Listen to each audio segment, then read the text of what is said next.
வணக்கம் நண்பர்களே. கார்த்தி ரேவதி சீரியல் சும்மா பரபரப்பாக போயிட்டு இருக்குன்னே சொல்லலாங்க. பரபரப்பான கட்டத்தில் நம்ம கார்த்தியையும் ரேவதியும் விதி மறுபடியும் ஒன்று சேர்க்குது.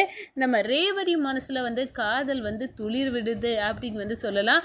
அவங்க நம்ம கார்த்தியோட அம்மா அபிராமியோட நினைவு சில முன்னாடி சாப்பாடு நடந்துட்டு இருக்கு. நம்ம ரேவதி போய் கேட்குறாங்க, யார் தினமும் இங்கே சாப்பாடு நடக்குமானே அப்படின்னு கேட்குறாங்க. யார் இதெல்லாம் பண்ணுறாங்க?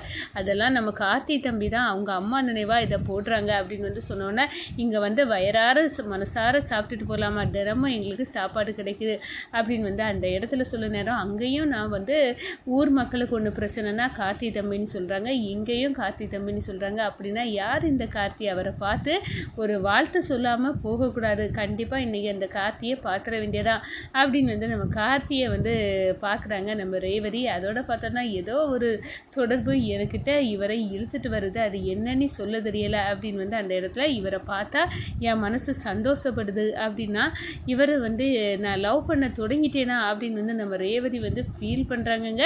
அதை பற்றி தான் இந்த வீடியோக்குள்ளே பார்க்க போகிறோம். அதுக்கு முன்னாடி சேனலுக்கு லைக் அண்ட் சப்ஸ்கிரைப் பண்ணுங்கள் ஃப்ரெண்ட்ஸ். பக்கத்தில் இருக்க பெல் ஐக்கானையும் கிளிக் பண்ணுங்கள். அப்போ தான் நான் போடுற ஒவ்வொரு வீடியோவும் நோட்டிஃபிகேஷனாக உங்களுக்கு கிடைக்கும். வாங்க ஃப்ரெண்ட்ஸ் வீடியோக்குள்ளே போகலாம். ஃபஸ்ட்டு எடுத்த உடனே பார்த்தோன்னா ஒரு செம்ம அதிரடியான பரபரப்பு கட்டம் தான்.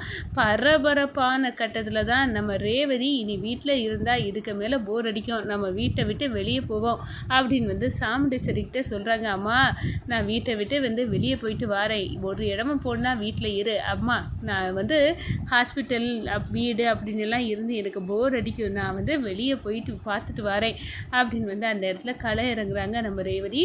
அப்போந்தான் ஊர் மக்கள் ஒரு பிரச்சனை அப்படின்னு வர நேரம் இதை அதிகாரிகிட்ட கொண்டு ஒப்படைக்கலாம் அப்படின்னு நம்ம ரேவதியை சொல்கிறாங்க. ஆனால் இதை கார்த்தி தம்பி ஈஸியாக சால்வ் பண்ணிடுவாங்க அப்படின்னு சொல்கிறாங்க. கார்த்தி வராங்க, அந்த பிரச்சனையை சால்வ் பண்ணுறாங்க.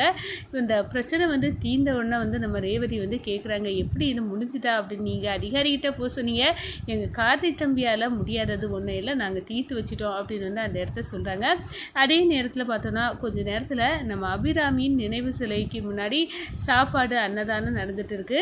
நம்ம ரேவதி பார்க்குறாங்க, என்ன எதுக்காக இங்கே கூட்டமாக இருக்குது, சாப்பாடெல்லாம் கொடுக்காங்க, தினமும் கொடுப்பாங்களா, எதுக்காக கொடுக்காங்கன்னு கேட்க நேரம், அவங்க அம்மா நினைவாட்டு கார்த்தி தம்பி இங்கே எல்லாத்துக்கும் சாப்பாடு போடுறாங்கம்மா, வயறார மனசார சாப்பிடலாம், சாப்பிட்ட திருப்தி இருக்குது அப்படின்னு அந்த இடத்துல சொல்ல நேரம், அப்படியா, அப்படின்னா அந்த கார்த்தி யார், பெரிய ஹீரோவாக தான் இருப்பார் போல் இருக்குது, அந்த கார்த்தியை நான் பார்க்கணும், நான் அவருக்கு ஒரு வாழ்த்து தெரிவிக்காமல் இங்கேருந்து போகக்கூடாது, வாழ்த்து தெரிவிச்சே தீரணும் அப்படின்னு நம்ம ரேவதி கார்த்திகிட்ட வாழ்த்து தெரிவிக்க வராங்க.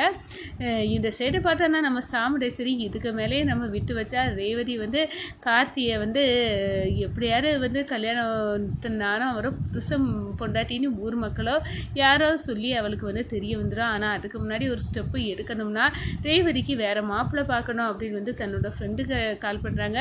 இந்த பாரு, உன்னோட தம்பியை நீ பல நாட்களாக உனக்கிட்ட இருக்க பொண்ணுங்களில் ஒரு பொண்ணை என் தம்பியை கல்யாணம் பண்ண வைப்பியா அப்படின்னு கேட்டால, இப்போ நான் வாக்குதாரேன், என் பொண்ணுங்களில் ஒரு பொண்ணை உன் தம்பிக்கு கெட்டிதாரேன் அப்படின்னு சொல்லினேரா. இந்த என்ன சாமுண்டேஸ்வரி சொல்கிறா, உண்மையாட்ட நான் இப்போவே வரேன் அப்படின்னு அவங்க ஃப்ரெண்டு கலையிறங்கி வந்துட்டு இருக்காங்க. இங்கே கார்த்தி மேலே ரேவதிக்கு காதல் தொடங்கியாச்சு. நம்ம ரேவதியை கார்த்தியை ஒரு பூங்கொத்து கொடுத்து அந்த இடத்துல காதலை வெளிப்படுத்துகிறாங்க ரேவதி.